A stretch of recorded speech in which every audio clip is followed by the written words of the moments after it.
AITA for shutting someone down when they tried to talk to me at the gym. So, for context, I, F32, don't talk to anyone at my gym outside of saying hi and bye to the people who work there, and having polite etiquette when asking someone if they're using something or saying thank you when they're done. This is partially for efficiency, but mostly because I go to the gym stoned AF and I'm in my zone and I don't want to talk to anyone. Last week, after my workout, I walked over to the food carts by my gym to pick up tacos. While I was there, some guy, M40+, stopped me and said he went to the same gym. I had never noticed him before, but he insisted on walking with me and was talking to me. I was kind of annoyed. Just because you see me on the street with my headphones out doesn't mean it's an invitation to talk to me. I made small talk and tried to be polite. Got out as quick as I could. So the other day, when I'm at the gym foam rolling out with my headphones in, this guy just beelines to me while I'm trying to avoid eye contact and squats down next to me to say hi and give me a fist bump. I give him a quick heads up, acknowledge him but ignore the fist bump. Avoid eye contact the rest of the time I'm there. And then today, this guy comes into the gym and sees me. I immediately avoid eye contact and he doesn't come up to me, so I think he gets the picture. But then, when I'm doing leg lifts, he comes over and tries to give me a fist bump. So I take out my headphone and I say, "Look man, I don't want to do this. I'm here to work out, I'm not here to make friends. I don't want to talk to you, okay?" And he starts to say, "I was just saying hi."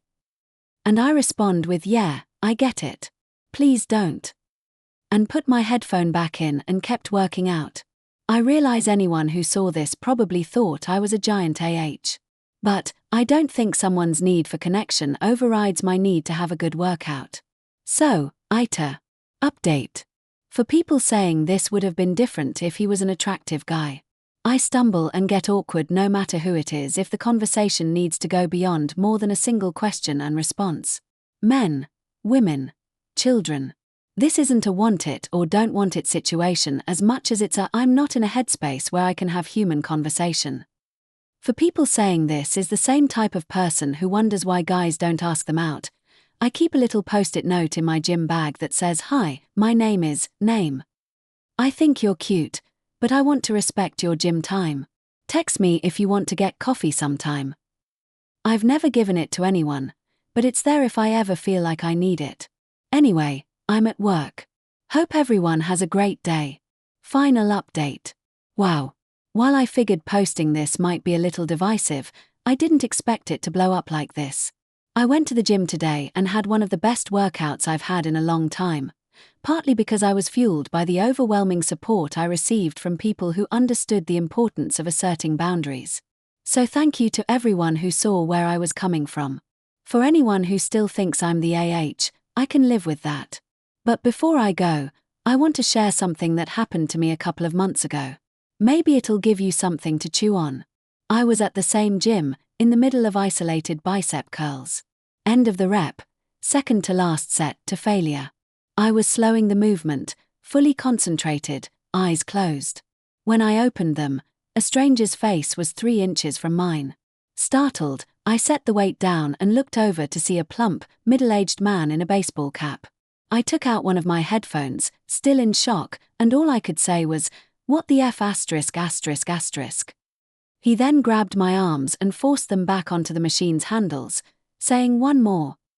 I pulled away and snapped, "Who the F ***** do you think you are?" His face fell as he muttered, "I was just admiring your work." I told him, "I'm in the middle of AF ***ing set." He got defensive, saying, "Actually, I wanted to use that." I replied, "You can use it when I'm not in the middle of a set." He rolled his eyes and walked off. I was left shaking. As I started to put my headphone back in, another man approached and waved. I took it back out, and he said, "You really shouldn't have to put up with that." I smiled and said thanks. He walked away. I got back to my set. Now here's what I'll say. Baseball cap guy was way more out of line than the guy who approached me at the food carts, even by the 3rd time, when I finally snapped at him. I reported that incident to the gym manager. They took it seriously, walked through the whole event with me, and I gave the best description I could. I haven't seen that man since. Whether he was banned or just stopped showing up, I don't know. As for the guy from the food carts, he hasn't approached me again. We've been in the same space at the gym a couple times, but I'm very good at pretending people don't exist during workouts. I appreciate that he respected my boundaries. I see no reason to report him. But here's what I want to leave you with. The man who approached me right after that first incident, the one who said I shouldn't have to put up with it, why did he say that to me, instead of to him? Why is it easier to comfort a woman in distress than it is to call out the man who caused it? I do think he meant well. I appreciated it in the moment. But I still have to ask. When given the choice between verbally comforting a woman and actually intervening, why do so many men choose comfort over protection? Why is it harder to confront predatory behavior than it is to empathize with its aftermath? That's all I have to say. This will be my final update. Story 2. AITA for telling my dad he doesn't get to play the hero in my story anymore. I, 16F, just graduated high school last week. My dad, 46M, wasn't there. Not because he couldn't be, but because I didn't want him there. My parents divorced when I was 11. He was never a bad dad in the obvious ways. No yelling, no hitting. He was just not there. Birthday calls at midnight, not because he cared but because he forgot until the last second. Cancelled visits. Ghosted parent-teacher meetings. He called me his princess but missed every single play I ever acted in. At some point I stopped believing the promises. I stopped asking. Last summer, I had a solo at a performance I had worked on for months. I texted him the details. He said he'd 100% be there. He never came. I checked my phone while backstage. Mind you, phones were sort of prohibited, thinking maybe something happened. Nothing. He called the next day and said he got distracted. That was it. No apology. This year, I graduated. I gave my speech as valedictorian. My mom was there. She brought flowers, took pictures, held me when I cried. I didn't tell my dad anything. I didn't even tell him when it was. My mom was there. She cried. She held my hand. She told me she was proud of me. It was everything I needed. But then my aunt posted photos online. My dad saw them. He called me crying. Like, full-on sobbing. He asked me why I didn't give him the chance to be there for the biggest day of my life. He said I was punishing him forever for being human. He said he loved me. I told him, very calmly, that he doesn't get to show up for the photo when he skipped the whole story. That I wrote this chapter without him, and he doesn't get to staple his name onto the ending. Now my family's split, saying I was too harsh. That a daughter should always give her father a chance. I don't know. I wanted him to be the kind of dad I could invite. But wanting that didn't make it true. So AITA for keeping him out. Story 3. AITA for refusing to share my snacks on vacation. I, 30s, go on vacation with my family every year to the lake for a week. The group includes my parents, my brother and his wife, and my sister. Our parents pay for the house rental. I have offered to chip in numerous times and been told no, that they like doing this for the family.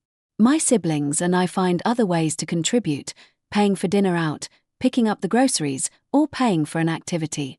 The lake is kind of in the middle of nowhere with only one medium-sized grocery store that's super overpriced about 20 to 30 minutes away from the house we rent. Because of this, I always make a run to a grocery store in my hometown before the trip to stock up on drinks or snacks. I always text the family group chat to see if anyone wants anything. Most of the time people say no thanks and that they'll buy snacks at the store at the lake. I know my family well enough that I always buy extras since you can't open a snack on the beach without everyone suddenly wanting some. It's fine and I don't mind doing it. However, for the last couple of years even the extra snacks I bring seem to not be enough to get us through the week, despite the fact that my whole family laughs about the amount of stuff I bring. Then when we do the big grocery buy on the first day of the trip no one gets anything because OP brought enough to feed an army. By the end of the week we're out of everything and I either have to go on a supply run or go snackless. I don't tend to eat big meals and prefer to pick a snack through the day, so a lack of snacks makes me hangry and not pleasant to be around. For our trip this year I specifically kept out a bag of pretzels and kept them in my room. Watching the other snacks be consumed through the week, I warned everyone that I wouldn't be making an extra run this year, and they brushed me off. By Thursday morning the snacks were gone. I took my pretzels and kind of concealed them in my bag for the afternoon and tried to be sneaky when I was eating them. But pretty quickly my brother saw and asked me to pass him the pretzels. I said no, and he laughed like I was joking and walked over to take them. I said sorry, but this is the last bag and it's got to last me until we leave on Sunday. He got annoyed at me and said I was being ridiculous. We attracted the attention of my parents, who basically told me to share with my brother, like we were 8 and 10, not both in our 30s, and then made some comments about how I was being ridiculous over $3 pretzels after they paid for the whole trip. I maintain that I wasn't being ridiculous, that I'd brought over $150 worth of snacks that had been decimated, and that my brother is a big boy with a big boy job who said he didn't want anything when I asked and could have 100% provided his own snacks. Edit to address some common things in the comments. The snacks are not my only contribution to the trip. I also paid for dinner, mini golf, and a share of the groceries. I mentioned the price of the snacks so that people would have an idea of the volume, as in I would never eat $150 worth of snacks just for myself in a week, so obviously I was planning to share, not to make some kind of statement about how much dollar I contributed. I am a snacker grazer, my family for the most part is not. Eating this way works for me, and it's not something I can just turn off on vacation. I will not be accepting criticism on this at this time. I appreciate the people suggesting I do a secret stash of snacks in my room, but that won't work unless I plan to spend most of the trip in my room. The house is about a 5-minute walk from the lake, so that means every time I want to eat I'd have to walk back to the house, eat something, and then walk back to the lake, so like 15 to 20 minutes every hour or so. To everyone saying just go get more snacks, the point is, I don't want to, and I don't feel like I should have to when I've made efforts to take care of myself. From my viewpoint, I eat in a different way from my family, and I'm not asking anyone else to make allowances for that way or to subsidize it. I am sharing the additional food I brought with others and offering to buy them whatever they want initially. Story 4. AITA for telling my mom she's the reason I don't want to have kids.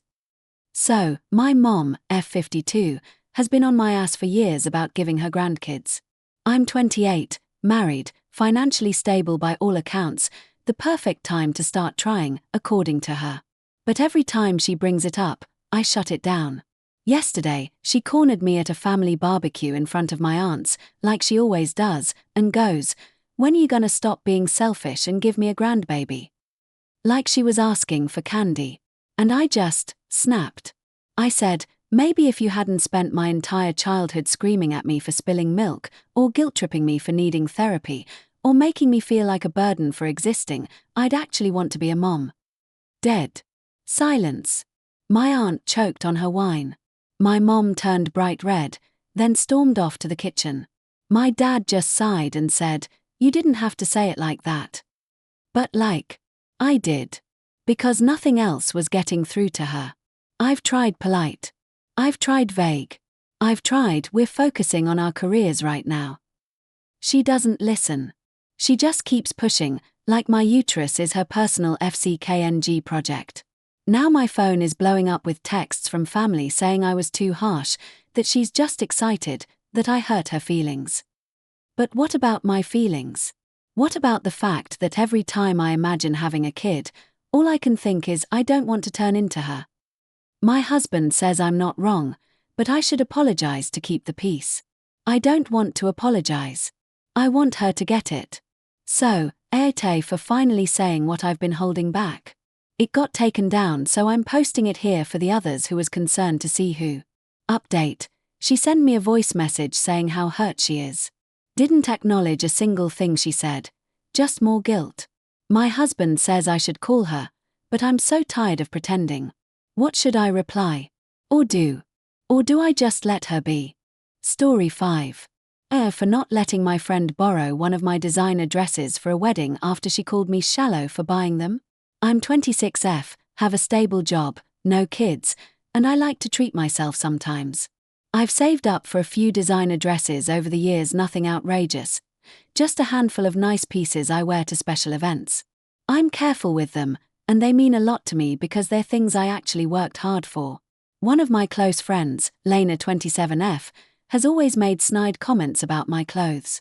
Stuff like, "I don't get how you can spend that much on fabric," or "I could never be that shallow." I usually laugh it off, but honestly, it does get under my skin. She clearly thinks I'm materialistic, even though I've never judged her lifestyle or spending habits. Anyway, she's going to a wedding soon and texted me out of the blue asking to borrow one of my dresses.